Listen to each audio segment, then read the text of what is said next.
The world is celebrating. In early October 2025, after years of brutal conflict, Donald Trump stood with leaders from across the Middle East, holding up a signed declaration. Headlines are calling it a historic peace deal, a plan to finally begin ending the Gaza war and bring stability to a region on fire. They're calling him a peacemaker. But at the exact same time this is happening, governments worldwide are quietly rolling out digital ID systems you'll likely need just to hold a job. These two events seem completely unrelated, but they aren't. In this video, we're going to connect the dots and show you the chilling evidence that this peace treaty may have just activated the framework for the prophesied Mark of the Beast system.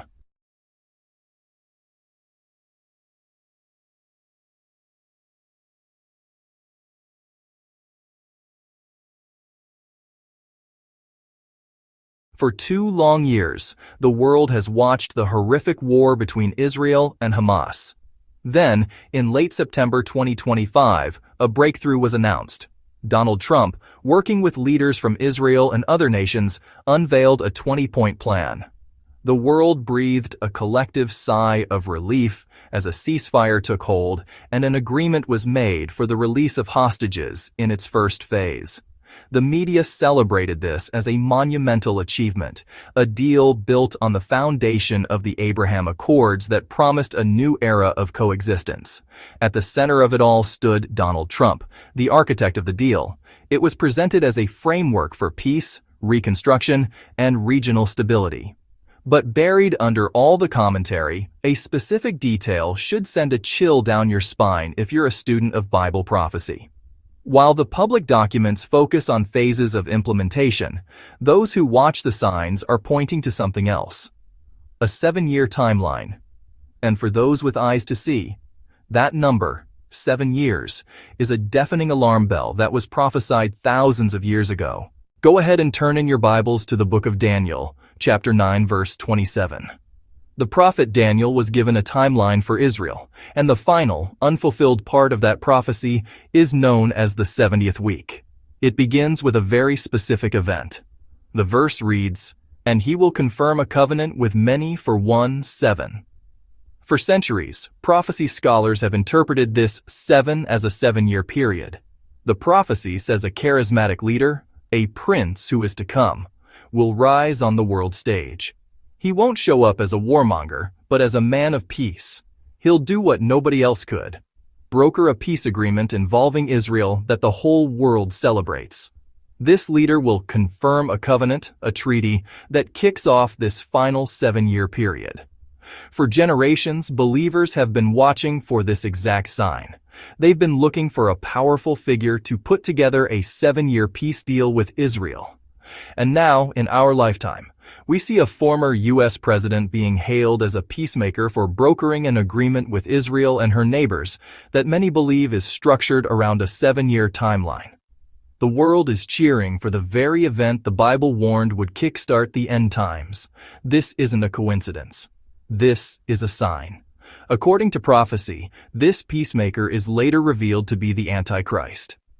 In the middle of this 7-year period, he breaks the treaty, enters a rebuilt Jewish temple, and declares himself to be God, an event known as the Abomination of Desolation. But for his plan to work, for him to seize control after looking like a savior, he needs more than just a piece of paper. He needs a system, a way to enforce his will, and that system is being built right now, right out in the open. Now you might be thinking that connecting this peace deal to an ancient prophecy is a stretch, but what if I told you something else is happening at the exact same time? Something that provides the perfect enforcement mechanism for this new era of global peace and safety. Let's look at the United Kingdom. In late September 2025, the UK government announced it's pushing forward with a new digital ID. Some people are even calling it the Brit card. They're selling it as a way to streamline services and stop illegal immigration. But the fine print is terrifying. The stated goal is that this digital ID held on your phone will become mandatory for all right-to-work checks. Just think about that. You won't be able to get a job in the UK without it. Your very ability to earn a living will be tied to a government-controlled digital profile. And this isn't just a UK thing. It's a global agenda. The European Union is on the exact same path. By 2026, every EU member state is supposed to offer its citizens a European digital identity wallet. Officials will tell you it's voluntary, but how voluntary is it really when it's being designed to access both public and private services? Major industries like banking, healthcare, and telecom are already being set up to accept it. The infrastructure for this is already in place all over the world. India's Aadhaar system links over 1.3 billion people to their biometric data. In countries like Nigeria and the Philippines, linking your national ID to your SIM card and bank accounts is already happening. Estonia has had a mandatory digital ID for over 20 years. Piece by piece, country by country, the global infrastructure for total control is being locked into place. They promise convenience. They promise security. But what they're building is a digital cage. This is the moment where it all clicks. These two massive global events, a celebrated peace treaty and the worldwide rollout of digital IDs, aren't a coincidence. They are two sides of the same prophetic coin. Many believe they are the fulfillment of two separate but interconnected biblical prophecies. The peace treaty from Daniel 9 starts the prophetic clock. The digital ID from Revelation 13 provides the mechanism of control. Just ask yourself this question: how does a global leader, an antichrist figure, enforce a system where no one can participate unless they show total allegiance to him? How do you control who's allowed to be part of society and who gets cast out?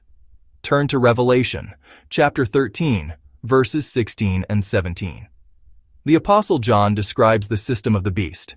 It says, "He causeth all, both small and great, rich and poor, free and bond, to receive a mark in their right hand or in their foreheads, and that no man might buy or sell, save he that had the mark."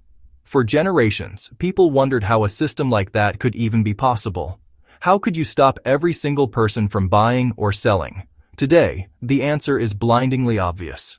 You do it with a cashless society that's built on a foundation of digital identity. Your digital ID will become your passport to society. It will be linked to your bank accounts, your job, your healthcare, your travel. If you comply, you can work, you can buy food, you can pay your rent. But if you don't comply, if you refuse to go along with the agenda of the world leader who brought peace, they can just flip a switch. Access denied. You're locked out of the economy. You cannot buy or sell. This isn't some far-off sci-fi movie. This is the direction these programs are heading. The UK government itself says the digital ID is to manage who has the right to work. The EU wallet will be a key to banking. The framework isn't coming. It's already here. A digital ID on your phone is the necessary first step to condition the world to accept that your very participation in society depends on a digital token of compliance. First, it's the phone. Then, for convenience, maybe it will be something more integrated, something that can't be lost or stolen. The stage is set. The actors are in place. The script was written 2,000 years ago, not to scare us, but to prepare us. The world is cheering for a peace treaty that the Bible seems to identify as the starting gun for the tribulation. At the very same time, people are willingly adopting the system of control that the Bible warns will be used by the Antichrist to persecute anyone who won't worship him. This isn't a time for fear. It's a time for discernment. It's a time to be spiritually awake. The Bible told us these things would happen so that when we saw them, we would have hope, knowing God is in control and the return of Jesus Christ is near. Your first priority has to be securing your faith and understanding the times we are living in. The mainstream media won't show you this connection. They'll celebrate the peace deal and praise the convenience of digital wallets. It's up to us to share this truth. If this message has opened your eyes, please share this video with at least 3 other people you know who need to see what's happening. We have a duty to sound the alarm and wake people up before it's too late. Finally, events are unfolding faster than ever. To stay informed and to continue connecting the dots between current events and biblical prophecy, make sure you subscribe to this channel and click that notification bell. Thank you for watching, and stay vigilant.